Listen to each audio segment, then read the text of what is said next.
So we begin with a colored page where we see our main character Ryuma getting thrown back. The one who thrown him calls him a stubborn brat, telling him that no matter how many times he asks the same question, the answers stay the same. Ryuma, however, tries to get back up and says that he is the last relative that he can ask, saying that there is no time left, and he begs him to loan him 1 billion yen. The other guy then stomps his head down in the ground and says that even if his father and him were brothers, it doesn't matter. He tells Ryuma that the company is suffering under bankruptcy, and because of bullying, his child withdrew completely from the world and doesn't even go to school anymore, screaming at Ryuma that he won't lend him a single yen, calling him a murdering boy. He kicks him one last time before he starts walking off, but Ryuma begs him to wait and asks for even just some change and says that he will do anything, but it didn't go his way and he ends up getting thrown out. As he is on the ground, he thinks that just as he thought it's impossible to get money and that there's just no way for him as a high school brat to somehow make 1 billion yen, and he wonders just what he should do and says the name Yukina. We then get to the hospital where we see his sister, who we can guess is Yukina. Anyway, she asks him what has happened. However, Ryuma says that he just fell off his bike, and Yukina asks if he's okay, but he tells her not to worry about it. But just then, she puts out her arms towards him and says that it's a big deal and tells him to come closer so that she can look at it. He gets close, and Yukina tells him that this isn't a cut you can get falling off a bike and asks him for the truth. Ryuma argues and tries to say that he is telling the truth, but Yukina just asks if he was being reckless for her sake again, telling him to stop going so far and that she is worried for him, saying that mom is dead and dad left and never came back, saying that they only has each other. After that, her eyes starts glowing as she says that it's his birthday in a month and asks what kind of cake he wants, before saying that when she is discharged from the hospital, they should celebrate together at home. However, Ryuma just looks sad as he remembers the doctor telling him that his sister probably only has 1 month left, and even though she looks energetic, she must be overexerting herself. The doctor tells Ryuma that as he has told him before, to treat her, they would need an overseas transplant operation.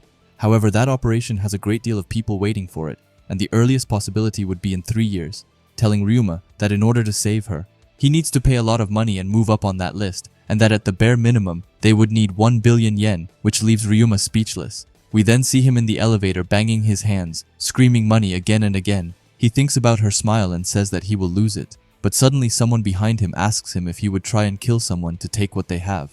She tells Ryuma that she knows his situation, saying that when he was young he lost his parents, and it seems like they have been struggling quite a bit because of money. Ryuma is just surprised how she appeared behind him. She calls them pitifully before saying that it might be a good thing, as in the near future they will hold a game, but not a game for the public, telling Ryuma that if he wins, then he will receive as much money as he desires, 1 billion or even 10 billion, it makes no difference. She then holds out a ticket and says that if he answers her question right, then she will give him her ticket. She then gets close and almost hugs him as she asks him if, for that which he desires, he can put his life on the line.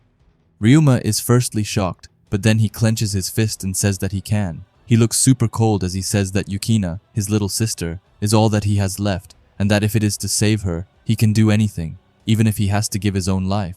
The girl then whispers into his ear that whether those words are a lie or the truth, he will have to prove it.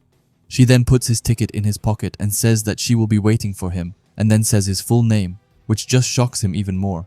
But as he looks back, she has already completely disappeared. After that, he walks outside and thinks that if he wins 10 billion yen or more, however, he wonders if this is all just a trick or a bluff. But then suddenly he hears a ton of noises, and then suddenly a truck crashes into him and completely destroyed him. Ryuma wonders if this is the end, thinking that there's no way he can die like this. He thinks back to Yukina and thinks about all of their sweet moments together. With his head on the ground, he thinks that he needs to come back and that it's still not his time. Then suddenly we see an angel above him, and suddenly everything around lights up, and he then wakes up in a weird dark place. He says that his arms were all shattered into little pieces and wonders what is going on, before he sees someone else to his right. And it's a girl. He starts going towards her. However, as he goes to her, he finds out something truly disturbing, and that is that it was a mirror, and that it's himself who has been turned into a girl. He starts to freak out and wonders what the hell has happened to his body. Suddenly some other people overhears him, and they tell him that he is the fifth. Ryuma asks them to explain where they are, however they tell him that they have no clue, saying that they all got into an accident. One of the girl looks scared, but says that she was hit by a train, and the next moment, she found herself in this body, saying that even now she remembers the feeling of her body being smashed apart, and everyone else has similar experiences, which makes Ryuma think that it's strange and asks them if they got a ticket from a strange woman before, and they all did. They wonder just what is going on before someone else calls them lambs and welcomes them. They ask where the voice is coming from, and then a light starts to appear, and she explains that it was she who saved the lives of those who are beyond help, calling herself a messenger of the gods, and says that she is called Cruel. She looks intense as she tells them that it would be easy to understand if they thought of her as an angel, and she says that she looks forward to their time together. They are all surprised by this, but Cruel explains that since it became this situation all of a sudden, they all must be really confused, and she says that first off, she will inform them of some necessary and fundamental information, explaining that this is the entrance to hell and it's a place called Limbo. She tells them that they are all dead due to unexpected accidents that she set up, and tells them that the bodies that they have are transient vessels made when she breathed life into them with their souls after they died. One of the girls asks if it means that they were murdered by her, and she just smiles and says that it's right. Another one then breaks down and asks why she was murdered so arbitrarily, even though there was something she had to do. Another one says that it has to be a lie, and another one says that she won't accept it and asks Cruel to return her to her own body, but Cruel tells them that certainly she must have inquired for that which they desire if they can put their life on the line. It all then clicks for them as Cruel tells them that they all answered yes, which is why she took their lives and bodies as a deposit in order to have them prove those words true. She then flicks up her finger and tells them to start a game, telling them that she will have them compete, their thoughts, wishes, and the value of their life to prove their worthiness, explaining that the victor will receive two things. The first is to be brought back to life in their original form, and as for the second, those who have gone so far to even put their lives on the line, they will receive that which they had hoped to obtain. And she then shows them all 999 billion yen, telling them that if they should win the game, then they can take back an amount just like all of this to the real world, telling them that them all are pressed for money and calls it fair.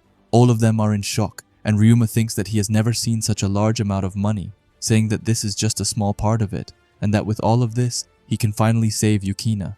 Another one says that if this is a dream, she would rather not wake up, and most of them are beginning to think about all the things they could do with the money, but one puts her foot down and tells them that they are being misled by her temptations, calling it shady and saying that she won't play it. Cruel asks if her words aren't too cruel, and it looks like she is about to cry, but the girl tells her to shut up. She tells Cruel that from the start she never believed that she was an angel or god, saying that whether Cruel would even give them the money or not is suspicious, saying that she is sick and tired of this game, and tells Cruel to return her to her original body right now. Cruel then starts to get angry, as she says that the girl can interpret the situation however she wishes, but not say things that would sap the will of everyone else, and Cruel then asks for her name. She says that she is Yokochi Kenichiro, and Cruel then begins to laugh. This just makes Yokochi even angrier as she asks what's wrong with her. Then suddenly all of the others begin to scream, and she looks towards them and asks them why they are screaming, but they ask her if she can't notice, and we then see that her whole body is beginning to melt away. Cruel tells her that she will pray for her peaceful passing, and just like that, she was turned to ashes. This leaves the other girls completely in awe, as some even fall down on the floor. Ryuma is also super surprised, as he thinks that the girl just said his name, and then his body started to crumble. After that, Cruel speaks up and says that it's now a good time to notify them of some very important information, which is that here in Limbo, they can't let their own name be known, saying that in the case that it is known, the temporary bodies she gave them all will lose their form, and the owner of that name will return to their original state. Cruel starts to smile and says that within a person's name lies his or her true nature. One of the girls begins to freak out, and someone else is starting to get annoyed by that. Cruel then reveals that incidentally, she knows all of their real names and knows just what kinds of things they are, telling them all to take their places, and that if they should displease her by refusing to participate, then she might just let their names slip out. The girl on the floor then asks if it's really okay to take part. Ryuma asks what she's talking about, but she says that the angel said that if you win, you can return to the real world. However, she wonders what will happen if you lose, and wonders if all of them can go home safely. Ryuma then asks if she noticed the number of chairs at the table, and she says that there are 4 of them. Ryuma tells her that at the beginning, there were 5 of them, but in spite of that, no more than 4 chairs were prepared, which means that it was always that angel's intention to kill one of them, to simply explain how the concept of a name works, saying that whether she is a real angel or not, she still wonders if a human life is worth so little to her. However, as they are talking, someone else interrupts and asks what they are mumbling about. We can see that she is right by the money and says that this mountain of money is here, telling them that it's a once-in-a-lifetime chance to obtain an amount of money so large and that it would never be in their reach in reality, asking them what options they have but to take part, and asking if they have lost all of their resolve already. But the girl on the floor says that they are wrong and that she just thinks that it would be bad to not think of the risk if she lost. After that, someone else speaks up who is also on the floor. She tells them that everyone should play nicely together and that she doesn't know what in the world they are going to be forced to play.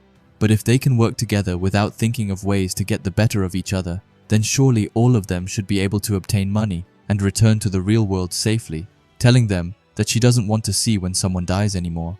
Ryuma then walks by and says that they should cooperate like she says, and that no matter what type of game they play, they can all work together and it will be advantageous to everyone. But telling them that to cooperate, trust is necessary, saying that everyone in this place doesn't know anyone's name or background, but says that it would be good to know at least the reason why they need money and the amount they need, telling them that precisely because those thoughts and feelings shouldn't be lies at least. And Ryuma says that in order to save his doomed sick little sister, he needs 1 billion yen. One of them says that she needs it for the restoration of her family who was ruined and says that she needs 20 billion yen. Another one says that she wants it to recover the dream she lost and that she needs 150 million. And the last one says that in order to save an important person who's having problem with paying rent, she needs 25 million yen. Ryuma then looks pumped as he tells them to go and win it all back alongside with their lives. After that, everyone goes to the table and sits down, and Cruel says that she will proceed to explain the game. She explains that a human scientist once said that God does not play dice with the world, which Cruel says is right, and that the ones who will throw dice are the humans, and she then shows them 2 dice, telling them that in this game, what they will be utilizing are dice and a loan that will be their seed capital, telling them that this necessary loan, Cruel, will lend them shortly and that their objective will be to grow and increase that amount while they play, saying that the basic rules of this game are that they can wager whether the sides of 2 dice add up to an even or odd number. If they guess right, then they double the bet, but if they are off, then they forfeit their bet. However, in this game there exist 3 special rules. The first special rule goes as follows. The truth is born out of lies, telling them that they will make all of their bets on odd or even using these medals as capital, and which they bet on will not be known by the others. And after the dice have finished rolling, Cruel will have them declare what they bet on, but at that time, you can even make a false declaration. For example, although someone threw in the medals for betting on odd, she can lie and say that she bet on even. However, it will not become a game where you can bludgeon other with your lies, which is where to counter that the second rule is attack, telling them that when you think another player is making a false declaration, you can challenge them on it, which is called an attack. The person who was challenged must tell the truth, and in the event the challenge succeeded, the loser must pay the winner the sum total of both the winner and the loser's bets for that round. Furthermore, as a bonus, Cruel will pay the winner with a reward, and the amount will be the same amount won in the challenge. However, it is natural that there are times when your challenge will be off. In the event of a failure, the party who has to pay is reversed, and the side who challenged loses money, and the side who was challenged will gain it instead. Cruel then, to put it simply, says that it's kind of a game where you challenge the lies of others while lying. Cruel says that she believes that they more or less grasp the rules up to this point, and they do. One of the girls then thinks that with these lenient rules it will be fine, and that everyone who's here can obtain the money and they can come back to their own bodies. But then Ryuma speaks up and says that something doesn't quite sound right. Cruel asks him to explain, and he says that the rules are too loose, saying that if it's like this, then if everyone keeps on lying without challenging anyone, then they can just keep increasing their money endlessly, explaining that there is a risk when you fail in an attack, supposing that no one will challenge anyone, since after all, it's natural for everyone to choose a way to increase their money without risk. Telling Cruel that with these sorts of rules, it's like she is telling them to take as much money as they want, and asks what she is trying to get at. Cruel admits that it's a smart question, but says that the answer is simple, and she says that she loves humans, which leaves Ryuma confused. But Cruel says that those whose lives were driven into a corner because of money are truly pitiable lambs gone astray.